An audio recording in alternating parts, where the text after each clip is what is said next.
गीत है, आप लोग फुल बाज कर देखिएगा। अरे नदिया किनारे आए है, नदिया किनारे आए है, नदिया किनारे जोगिया आयल है गे माई। जोगिया कह तू त जोगिया देख जईतिए माई, कह तू त जोगिया देखे जईतिए माई। नदिया किनारे जोगिया आयल है गे माई, नदिया किनारे जोगिया आयल है गे माई। कहा तू त जोगिया देखे जईतिए माई, कहा तू त जोगिया देखे जईतिए माई।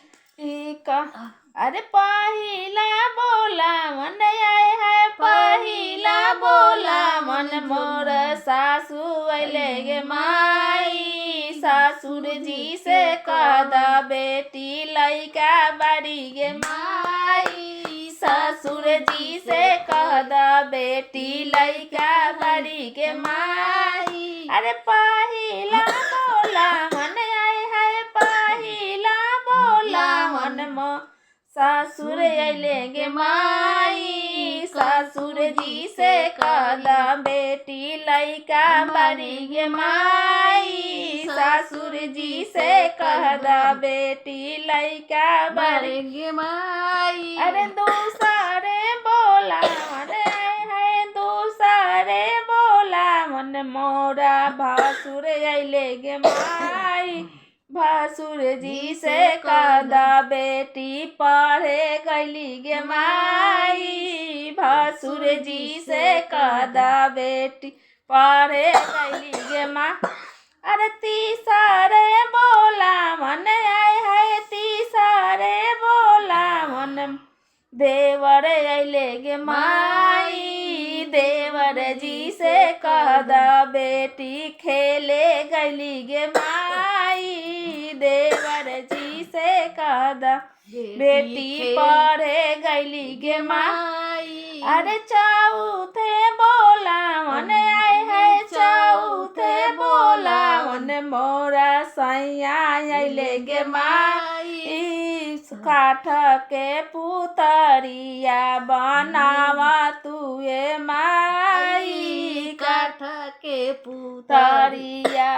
अरे काठ के पुतरिया डोली बैठाई हाय माई, काठ के पुतरिया डोली बैठाई हाय माँ आई। अरे डोलिया के आगे पीछे, डोलिया के आगे पीछे रोई दिहाय माई। सैया मोरा सुनी है तो हंसी है गे माई, सैया मोरा सुनी है तो हंसी है गे माई।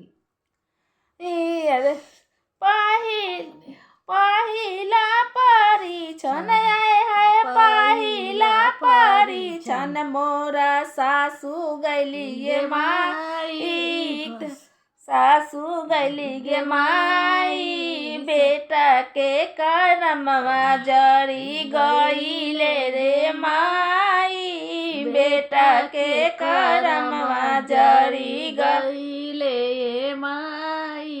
अरे ई त हई काठ के पुतरिया गे माई, ई त हई काठ के पुतरिया गे माई। अरे दूसरे बोला मन हाजी, दूसरे बोला दूसरे परीक्षण मोरा गोतिन गइली गे माई। ई त हई काठ के पुतरिया गे माई, ई त हई काठ के पुतरिया गे माई। अरे देवरू के मोरा आए है, देवरू के मोरा करम जरी गइले गे माई। माई गोतिन हाई काठ के पुतरिया गे माई गोतिन हाई काठ के पुतरिया गे माई।